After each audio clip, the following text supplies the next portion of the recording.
Hello there, mathletes. Welcome back to Math Jamboree. We have another digital SAT math type of a question from the topic of exponents. Let's dive into it. Which of the following is equal to f to the power of 1 over 4 for all values of f?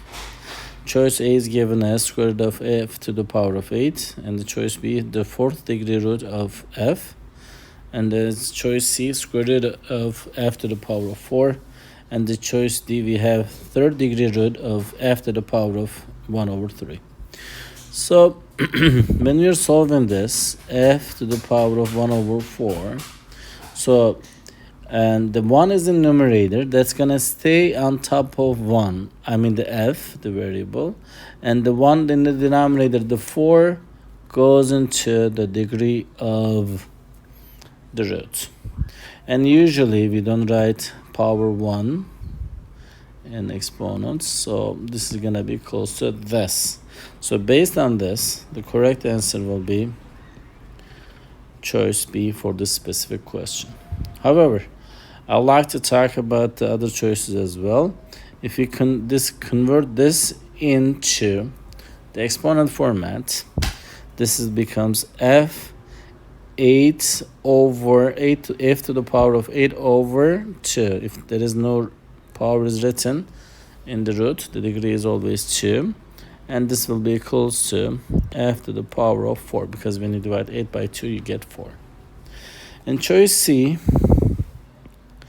this is f to the power of, is it 2 over 4 or 4 over 2? It's 4 over 2, because 4 stays in the numerator on top. And this will be equals to f to the power of 2, which is f squared. And for the last one, this is f.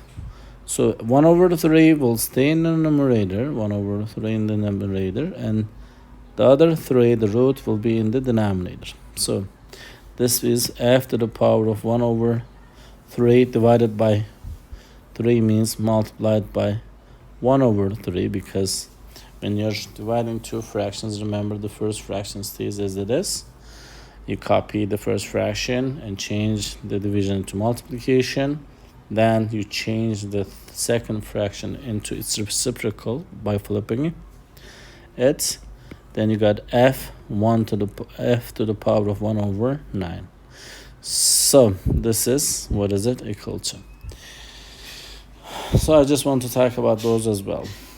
And also, I want to point that the importance of the playlist section in our YouTube channel. I strongly suggest you to go and check the playlist lists, because you will have a lot of similar SAT similar questions that we just specifically created for you.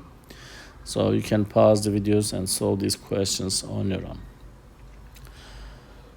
I hope you found this video helpful. If you did, please give it a thumbs up. If you have questions or comments, you can always leave it below there. Thank you, and see you next time. Bye-bye.